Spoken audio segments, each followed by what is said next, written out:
yours and you're looking ready to set it on fire.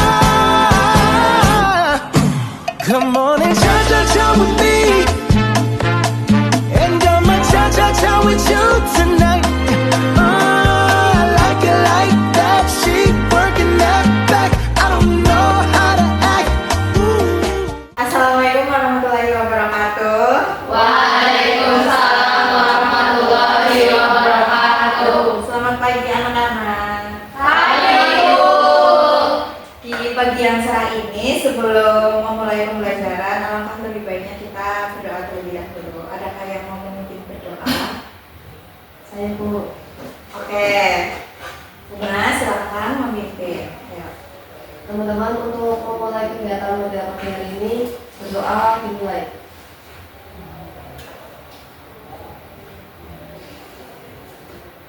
Berdoa selesai. Apa hari ini masuk semua? Masuk. Masuk, Bu. Masuk. Iya. Alhamdulillah, ini berarti dalam keadaan sehat semua ya. Alhamdulillah. Oke, untuk hari ini kita belajar tentang teks prosedur. Oke, selanjutnya Ibu mau tanya nih. Yang pertama, apakah kalian pernah membuat makanan atau minuman sendiri di rumah? Pernah. Oke, terus apakah jika langkah-langkah itu tidak dilakukan dengan benar? Akan gagal. Oke, terus bagaimana cara agar seseorang tersebut melakukan sesuatu kegiatan dengan benar? Cara berulang. Melakukan langkah-langkah dengan baik. Oke, baik. Betul sekali. Selanjutnya, untuk tujuan pembelajaran hari ini melalui kegiatan membaca dan mengamati teks prosedur, peserta didik mampu mengidentifikasi urutan langkah-langkah dalam teks prosedur dengan tepat. Langsung ke pengertian. Menurut Knapp dan Dworkin, mendefinisikan teks prosedur sebagai teks yang bertujuan untuk memberitahukan orang mengenai bagaimana suatu hal dilakukan menggunakan bahasa ajakan atau persuasi. Nah, menurut penjabarannya Keraf, teks prosedur itu urutan tindakan untuk menciptakan atau menghasilkan sesuatu. Sementara menurut Kokasif, teks prosedur adalah teks yang menjelaskan langkah-langkah secara lengkap, jelas, dan terperinci tentang cara melakukan sesuatu. Selanjutnya ada tujuan. Apa sih tujuan teks prosedur itu? Nah, tujuan teks prosedur adalah memberikan petunjuk bagi pembacanya tentang langkah-langkah secara urut dalam melakukan aktivitas atau menyelesaikan sesuatu. Selain itu, teks prosedur juga memudahkan pembaca untuk mengetahui cara yang benar dalam melakukan sesuatu dan memberikan petunjuk jelas agar mendapatkan hasil yang maksimal. Selanjutnya ada 4 struktur teks prosedur. Yang pertama ada tujuan, yang kedua material, yang ketiga langkah-langkah, yang keempat penegasan ulang atau kesimpulan. Yang pertama, tujuan. Pada awal pembuatan teks prosedur, penulis biasanya memberikan penjelasan terkait tujuan dalam penyusunan teks prosedur. Hal ini juga bisa menginformasikan hasil akhir yang akan dicapai. Yang kedua ada material, yaitu hal-hal yang perlu dipersiapkan dan dibutuhkan dalam pelaksanaan atau pembuatan kegiatan tersebut. Bagian ini berisi informasi tentang alat atau bahan yang dibutuhkan. Yang ketiga ada langkah-langkah, yaitu langkah-langkah harus dilakukan secara berurutan dan susunannya juga harus logis, sistematis, mudah dipahami oleh pembaca. Yang terakhir ada penegasan ulang atau kesimpulan. Bagian terakhir ini itu menjelaskan tentang simpulan dari suatu prosedur yang telah dilakukan. Bagian ini itu bersifat opsional, yakni boleh ada atau boleh tidak. Kemudian ada ciri-ciri teks prosedur. Yang pertama menggunakan kalimat perintah. Yang kedua terdapat panduan yang harus dilakukan. Yang ketiga menggunakan kata kerja aktif. Yang keempat menggunakan konjungsi atau kata hubung. Yang kelima terdapat aturan dalam hal bahan atau kegiatan. Yang keenam menggunakan kata keterangan untuk menyatakan rincian waktu, tempat, dan cara. Yang terakhir terdapat isi kegiatan yang dilakukan secara urut. Selanjutnya ada 3 jenis teks prosedur. Yang pertama teks prosedur sederhana. teks prosedur sederhana itu hanya berisi 2 atau 3 langkah saja. Contohnya prosedur untuk mengoperasikan setrika. Yang kedua ada teks prosedur kompleks, terdiri atas banyak langkah dan jenjang untuk tiap langkahnya. Contoh teks prosedur kompleks itu cara pembayaran hilang oleh polisi. Dan yang terakhir itu teks prosedur protokol, itu adalah langkah-langkahnya bisa dibolak-balik, tapi tujuannya tetap bisa tercapai. Contohnya cara memasak mie instan. Selanjutnya ada kaidah kebahasaan. Yang pertama ada kalimat.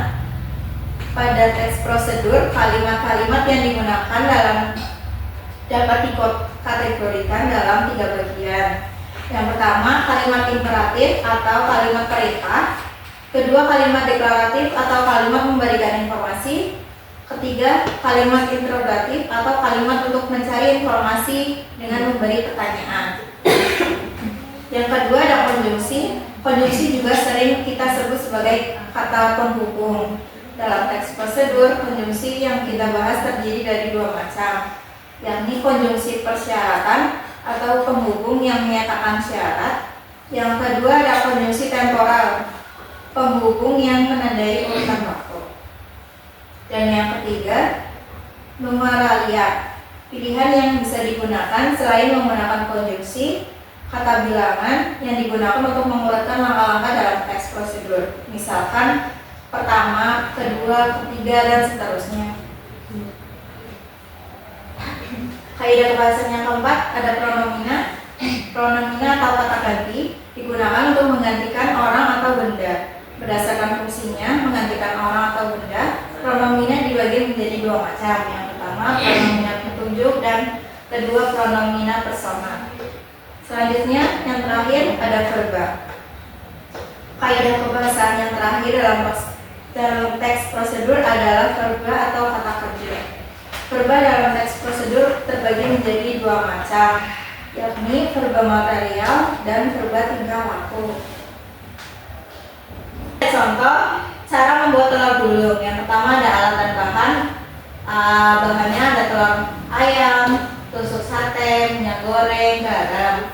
Terus alatnya ada piring, kompor, wajan, mangkuk, dan pengaduk. Untuk cara membuatnya, langkah-langkahnya yang pertama ada pecahkan telur dan beri garam secukupnya ke dalam mangkuk. Kemudian aduk hingga merata. Nyalakan kompor. Jika sudah panas, tuangkan telur ke dalam wajan.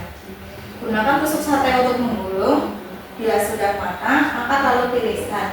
Sajikan telur gulung dan beri saus cabai, dan telur gulung siap untuk dinikmati. Oke, selanjutnya ada penugasan.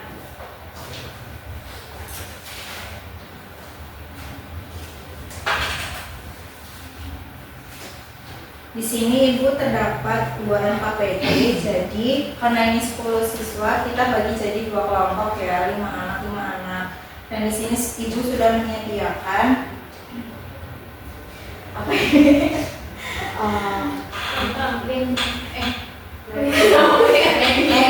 Iya, oke, di sini setiap stik kentang ini bisa dibuka. Nah, di atasnya itu terdapat huruf A yang artinya atas. Nanti kalian buka di bagian atas ya. Dan terus di dalamnya terdapat lintingan. Nah, lintingannya itu nanti kalian bisa susun.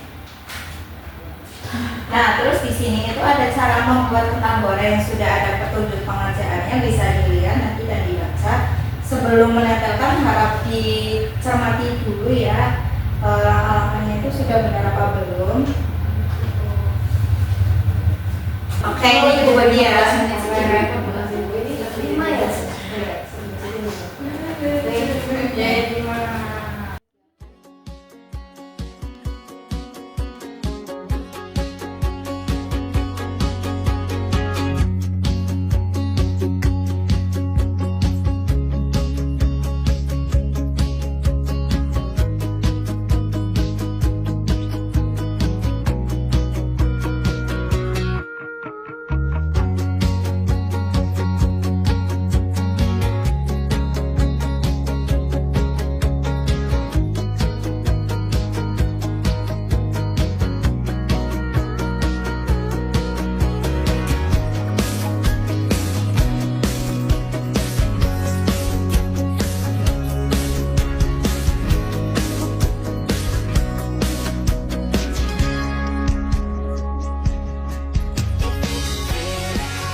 Oke, apakah sudah selesai anak-anak? Sudah ya Bu.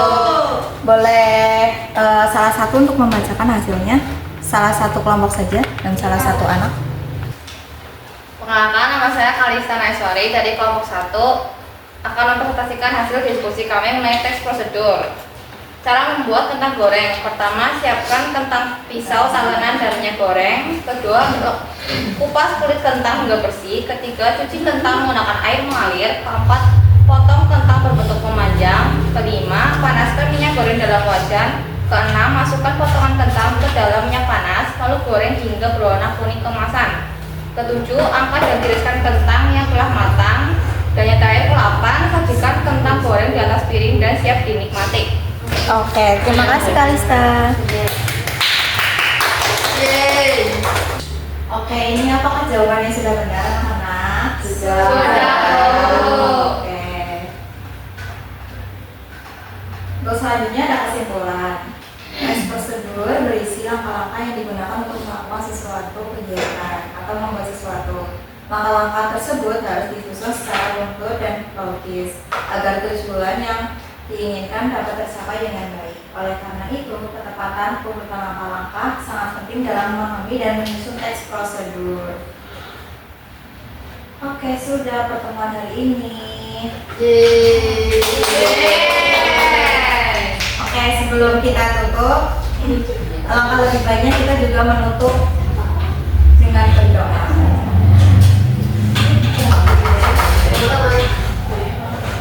Teman-teman, sebelum kita mengakhiri pertemuan pembelajaran pada siang hari ini, alangkah baiknya kita berdoa. Berdoa mulai.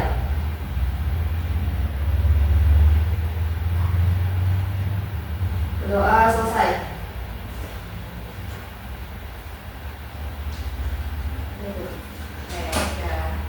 Baik, untuk pertemuan hari ini dicukupkan. Terima kasih. Wassalamualaikum warahmatullahi wabarakatuh.